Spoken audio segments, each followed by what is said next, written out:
Hello and welcome दोस्तों to 5 minutes engineering. आज का वीडियो वाकई बड़ा कमाल का होने वाला है दोस्तों, क्योंकि आज के इस वीडियो में लूप्स के बारे में चर्चा करने वाले हैं। देखो जी, पाइथन की दुनिया में ना आपको दो प्रकार के लूप देखने को मिल जाएंगे। एक होता है फॉर लूप और एक होता है व्हाइल लूप, जो कि इस क्षण आपको अपने स्क्रीन पे दिख रहे होंगे। अब ये जो स्क्रीन पे दिखाई दे रहा है, ये जो उनका सिंटैक्स है, उनका जो बिहेवियर है वो कैसा रहता है, उसको चलिए लाइन बाय लाइन विजुअलाइजेशन के साथ रिजल्ट ओरिएंटेड मैनर में अंडरस्टैंड करना शुरू करते हैं। तो यहां पे आप देख सकते हैं सबसे पहले फॉर लूप का डेमोन्स्ट्रेशन। फॉर लूप का जो गतिविधि है, जो भी सिंटैक्स है, वो शुरू ही होता है फॉर से, फॉर इस कीवर्ड से। अगर आपने फॉर से शुरू नहीं किया तो भैया वो फॉर लूप नहीं है, समझ आई। तो फॉर के बाद आप मेंशन करते हो, लेट्स से मैंने आई बोल दिया, आप एस बोल दो, एक्स बोल दो, वाई बोल दो, बी बोल दो, सी बोल दो, सी भी बोल सकते हो, कोई दिक्कत की बात नहीं है। यहां पे सिर्फ हम एक नाम मेंशन कर रहे हैं, जो कि हमारा एक लूप वेरिएबल कहलाता है। क्या कहलाता है जी? एक लूप वेरिएबल, जो कि through out the loop iterations जितने भी चलेंगे, उसमें इस वेरिएबल का बहुत ज्यादा बड़ा रोल रहने वाला, इस्तेमाल हुआ जाने वाला है। अब किस प्रकार से, चलिए उसकी बात करते हैं। तो वो बोलता है लूप वेरिएबल आई कि मैं अपनी वैल्यूज जो है वो लूंगा, मैं कुछ वैल्यूज को पॉइंट आउट करूंगा, लेट्स से, जो कि होंगी मौजूद इन द रेंज ऑफ 5। अब रेंज 5 जो है एक मेथड है। अब ये क्या करता है, चलिए मैं आपको इसको समझाने का प्रयास करता हूं। जब भी मैं रेंज ऑफ 5 कहता हूं, तो basically this range of 5 creates a object which is holding values starting from 0 till n-1। यानी कि अगर आपकी रेंज की यहां पे इंटीजर वैल्यू आपने n दी है, तो कहां से कहां तक जाना है, तो वो 0 से शुरू करते हुए बाय डिफॉल्ट n-1 तक जाएगा। अब अगर आपने यहां पे 5 लिख दिया, तो ये 0 से शुरू करते हुए फिर 1 पे, फिर 2 पे, फिर 3 पे, और फिर 5-1 4 पे। तो ये आपकी एंटायर रेंज आपके समक्ष आ जाती है। दीज आर द वैल्यूज जो कि आपका ये रेंज ऑब्जेक्ट होल्ड करेगा। अब बात समझ रहे हो? और इसी रेंज की जो वैल्यूज हैं, इन्हीं को पॉइंट करने का काम आपका ये लूप वेरिएबल करेगा। तो सबसे पहले भैया आई इक्वल टू क्या होगा, 0, फिर आई इक्वल टू क्या होगा अगले इटरेशन में 1, फिर आई इक्वल टू 2, फिर आई इक्वल टू 3, फिर आई इक्वल टू 4। और जैसे भैया 4 के बाद दिखेगा रास्ता खत्म हो गया, डेड एंड आ गया, आप लूप से बाहर निकल जाओगे। ये बात अपने को समझनी है। तो इस तरीके से आई जो है आपके रेंज की एक एक वैल्यूज को पॉइंट करता है। और जब ये कार्यक्रम चल रहा है, बेसिकली ये ओवर इटरेशन चलता है। अब इटरेशन का मतलब क्या, सिंपल भाषा में बोलूं तो ये जो आपने फॉर लूप डिफाइन किया है, तो इस फॉर लूप की कुछ ना कुछ तो बॉडी होगी, उसमें कुछ ना कुछ तो स्टेटमेंट्स होंगे। तो भैया आपने चलो इसको एक बार एग्जीक्यूट किया तो एक इटरेशन पूरा, इसको 2 बार एग्जीक्यूट किया तो दूसरा इटरेशन पूरा, इसको 3 बार एग्जीक्यूट किया तो तीसरा इटरेशन पूरा। इस तरीके से आप ये इटरेट करते रहते हो, ये साइकिल चलते रहते हैं, ये लूप चलता रहता है, जब तक आपकी ये रेंज की जो वैल्यूज है ये एग्जॉस्ट नहीं हो जाती, जब तक ये खत्म नहीं हो जाती। यही कार्यक्रम आपको यहां देखने को मिलेगा। मैंने यहां पे रिस्पेक्टिवली अपने फॉर लूप में, if you can see it carefully, print I बस प्रिंट किया है मैंने। मैं बोला यार चलो कम से कम जो मैं अभी आपको बता रहा हूं कि आई की ओवर द इटरेशन एक वैल्यू जो है आगे बढ़ती जाती है, ये प्रमाणित तो भाई करके दिखाऊं। मैं बोल तो दिया, लेकिन प्रूफ कैसे करूंगा? तो उसके लिए मैं बोला चलो एक काम करते हैं, हर इटरेशन के लिए एक बॉडी में फॉर लूप के अपन प्रिंट आई ये मेथड डाल देते हैं। अब जैसे ये डालता हूं, देखिए पहले इटरेशन में वैल्यू हुई 0, आई की वैल्यू 0 थी, इसीलिए प्रिंट भी हुई 0, फिर 1, फिर 2, फिर 3, फिर 4, और उसके बाद कुछ भी नहीं हो पाया। क्यों? क्योंकि वो लूप से बाहर निकल गया और कोई भी एग्जीक्यूशन इसके आगे नहीं कंटिन्यू कर पाया। इसमें भी अगर आपको, जैसे कि मैंने पीछे आपको इफ एल्स में भी बताया था, कि इसमें कर्ली ब्रैकेट्स नहीं होते बॉडी डिफाइन करने के लिए। यहां पे हम लोग इंडेंटेशन ब्लॉक स्पेसेस का इस्तेमाल करते हैं। अगर आप ये ना अप्लाई करो, अगर आप डायरेक्टली ऐसे कर दो, तो देखते हैं भैया क्या कार्यक्रम होता है। चलिए ये भी एग्जीक्यूट करके देखते हैं। यहां वो बोलता है indentation error expected and indentation block. यही तो मैं आपको कह रहा था, यही तो मैं आपको समझा रहा था कि अगर भैया आपको इस प्रिंट को as a part of a body of for loop dictate करना है, तो स्पेस देना जरूरी है। अब एक मैंने स्पेस दिया और रन किया, एरर छू मंतर। ये बात आपको समझनी है, ठीक है जी। अब बात करते हैं व्हाइल लूप की। व्हाइल लूप का थोड़ा सा भैया कार्यक्रम जो है ना, बहुत सारे स्टेप्स में डिवाइडेड है। जैसे कि सबसे पहले इनिशियलाइजेशन स्टेप होता है आपका, एक वेरिएबल ले लेते हैं काउंट, जिसमें लेट से वैल्यू 3 वो होल्ड कर रहा है, सही बात है। तो ये 3 वैल्यू है काउंट के लिए। उसके बाद हम उसी वेरिएबल के ऊपर लेट से कोई एक्सप्रेशन जो है वो डाल देते हैं एग्जैक्टली हमारे वाइल कीवर्ड के आगे। मतलब यहां पे अगर हमारे वाइल के आगे लिखा गया कोई एक्सप्रेशन, कोई कंडीशन अगर इवैल्यूएट होती है टू बी ट्रू, तो ही आप वाइल लूप के अंदर के जो स्टेटमेंट्स हैं उनको एग्जीक्यूट करोगे। तो याद रखिए फ्लो कितना है, कैसा है। यहां पे भैया वाइल लूप में जो भी आपने कंडीशन डाला हुआ है, व्हाटएवर, अगर ये रिटर्न करता है ट्रू, तो ही जाके वाइल लूप की बॉडी के अंदर के सारे स्टेटमेंट एग्जीक्यूट होंगे। अगर ये इवैल्यूएट करता है फॉल्स, तो आप सीधा वाइल लूप से बाहर निकल जाओगे। तो इसे एज अ ट्रिक यूज किया जा सकता है to iterate over the while loop.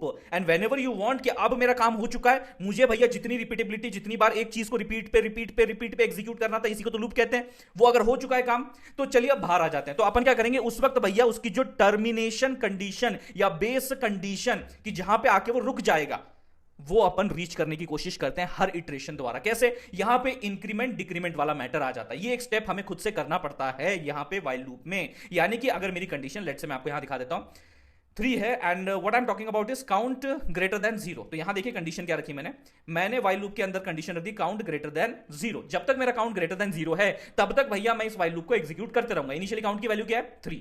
अब 3 पहले तो मैं पहली इटरेशन में रखूंगा 3 इज ग्रेटर देन 0। बिल्कुल जी, बिल्कुल सही। तो चलो 3 को प्रिंट करो। चलो 3 प्रिंट किया और तुरंत भैया आपने 3 को डिक्रीमेंट करना है बाय 1। यहां पे देखिए क्या लिखा हुआ है, माइनस इक्वल टू। हमने ऑपरेटर्स में देखा था, plus equal to, minus equal to, multiply equal to, divide equal to, देखा है कि नहीं? पहले ऑपरेशन परफॉर्म करो फिर असाइन करो रिजल्ट को टू द एलएचएस। देखा है ना ये कार्यक्रम? यही कार्यक्रम यहां पे भी हम कर रहे हैं कि काउंट की वैल्यू को डिक्रीमेंट करो बाय 1। चलिए जी डिक्रीमेंट करते हैं बाय 1। तो ये कितना हो गया जी? अभी 2। अब नेक्स्ट इटरेशन में जब ये वैल्यू चेक होगी तो अब ये 2 ग्रेटर देन 0 है क्या जी? है जी। तो चलो 2 प्रिंट करो। उसके बाद वापस से 2 माइनस 1 आपका हो जाएगा 1। अब ये वैल्यू यहां पे वापस चेकिंग के लिए जाएगी काउंट की, क्या 1 मेरा ग्रेटर देन 0 है जी? हाँ जी बिल्कुल। तो प्रिंट करो 1। उसके बाद यहां पे 1 माइनस 1 आ जाता है 0। अब चेक करो जी अगले इटरेशन में एंटर करना है कि नहीं। 0 इज ग्रेटर देन 0, गलत बात है जी। 0 तो 0 की इक्वल होता है जी। 0 बड़ा छोटा थोड़ी ना है 0 से, है कि नहीं? तो ये गलत बात है। तो जैसे ही फॉल्स आता है आप इस वाइल लूप से बाहर निकल जाते हो। Finally this is the output that is getting printed in the output console. You can सी 3 2 1। समझो कि नहीं? अब इसमें आता है भैया ब्रेक और कंटिन्यू का कॉन्सेप्ट। अब ये ब्रेक और कंटिन्यू का कॉन्सेप्ट क्या है और वन लाइनर फॉर लूप कैसे लिखा जाता है, जो कि ज्यादातर तौर पे हम आगे यूज करने वाले हैं, चलिए उसके ऊपर अभी हम बातचीत कर लेते हैं, बड़ी गहन चर्चा करते हैं। ब्रेक का मतलब होता है कि यार आप जो है ना लूप छोड़ के भाग जाओगे अगर आपकी मन की नहीं हुई। मान लो भैया आप वो जेंजी हो, मान लो कि जो है बड़ा यार अभी उम्र छोटी है, खून ज्यादा उबल रहा है एकदम पैनिक वाले मोड में रहते हो हर बार, और थोड़ी सी भी अगर मन की नहीं हुई तो भाई मैंने वो जगह छोड़ देनी, मैंने घर छोड़ देना है, मैंने जमाना छोड़ देना है। सही बात है ना? वो वाला माइंडसेट है आपका। तो यहां पे भी वैसे ही होता है कि अगर लूप के अंदर भैया ये ब्रेक स्टेटमेंट आपको दिख जाता है तो आप वही नौजवान की बात कर रहे हो कि वो लूप उसी वक्त छोड़ देता है। उसको नहीं लेना देना कि भैया आपके कितने और इटरेशंस बचे हैं, उसे नहीं लेना देना कि आपका जो करंट इटरेशन है उसमें कुछ और स्टेटमेंट्स टू बी एग्जीक्यूटेड बचे हैं या नहीं, उसको नहीं लेना देना, उसको नहीं परवाह, वो सीधा लूप के बाहर लेके चले जाता है आपको। जैसे कि एग्जांपल के साथ मैं आपको बताऊं, इसमें मैंने रेंज डिफाइन किया है। अब ये 1 कहां से आ गया जी?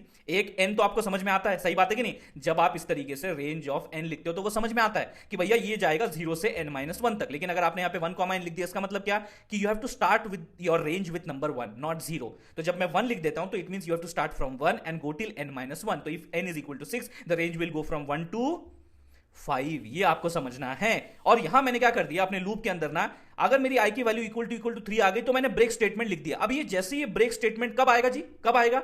जब आपकी आई की वैल्यू 3 होगी। तो देखिए सबसे पहले जब आपकी आई की वैल्यू 1 होगी तो ये कंडीशन फॉल्स हो जाएगी, आप आई की वैल्यू प्रिंट कर दोगे एज 1, ठीक है। फिर उसके बाद अगली वैल्यू क्या होगी? 2। तो 2 क्या इक्वल टू 3 है? नहीं जी, तो ब्रेक स्टेटमेंट एग्जीक्यूट नहीं होगा, आप भैया यहां पे प्रिंट कर दोगे 2। लेकिन जैसे अब अगली आई की वैल्यू जो आपके रेंज में 3 है, जैसे ही वो 3 लेता है, आई 3 रख दिया, 3 इक्वल टू 3 आ गया, और जैसे ही ब्रेक स्टेटमेंट आ जाता है उसके बाद का प्रिंट स्टेटमेंट, यानी कि इस इटरेशन 3 के लिए जो आपका प्रिंट स्टेटमेंट है वो एग्जीक्यूट नहीं होगा, वो हट जाएगा, स्किप हो जाएगा। एंड सिर्फ इतना ही स्किप नहीं होगा, अगला जो बचा हुआ 4 और 5, ये जो आई की वैल्यू है ये कभी होगी ही नहीं, ये ली ही नहीं जाएगी, और ये आपके लूप में कभी एंटर ही नहीं कर पाएगी, क्योंकि ब्रेक देखते वो सीधा लूप को छोड़ के बाहर निकल जाएगा। This is the break statement, और यही आपको 1 और 2 आउटपुट में देखने को मिल रहा होगा। कंटिन्यू का मामला इतना हार्श नहीं है, इतना एग्रेसिव नहीं है। कंटिन्यू बोलता है कि देखो मेरे अगर मन की नहीं हुई ना तो मैं लूप छोड़ के नहीं जाऊंगा, लेकिन मैं उस इटरेशन के बचे हुए स्टेप्स को स्किप कर दूंगा।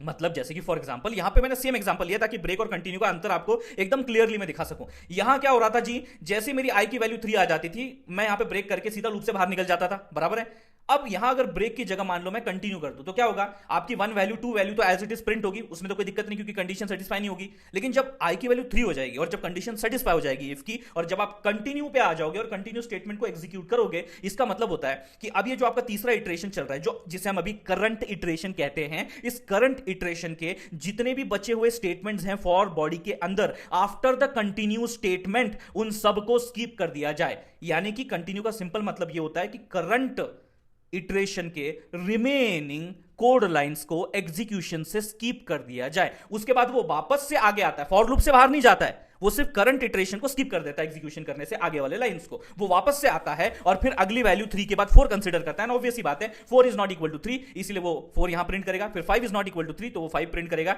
एंड 1 2 4 5 आपको आउटपुट में यहां पे देखने को मिल जाएंगे रे बाबा। इतना सिंपल सा ये कार्यक्रम है, ये आपको अंडरस्टैंड करना है। तो ये कंटिन्यू और ब्रेक का फर्क है।